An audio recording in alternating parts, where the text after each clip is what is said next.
Hello guys, good morning, panibagong araw, panibagong buhay. Yan guys, ang dalawang subscriber dito ngayon nag-maintain sa kwarto pinakasultan guys. Yan, kita mo yan guys, subscriber yan guys. Yan ang deliver ng pagkain. Ayun guys, oh, maraming mga isda guys. Ayan, mga isda guys, parang tilapia sa ilalim ng floater. Okay guys, good morning everyone.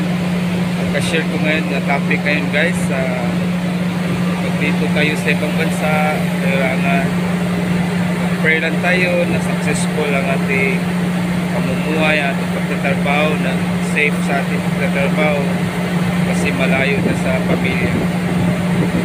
Mga kabaro, kamarino, kapuso, kapamilya, OFW in the world, ingat kayo mga kabayan.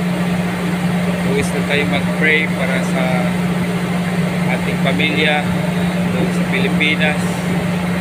Kahit malayo tayo, iniisip natin sila, focus tayo, mag-concentrate tayo sa ating pagtatrabaho para uwi tayo ng ligtas. Pumunta tayo dito ng kumplito, uwi din tayo ng kumplito sa ating mahal sa buhay.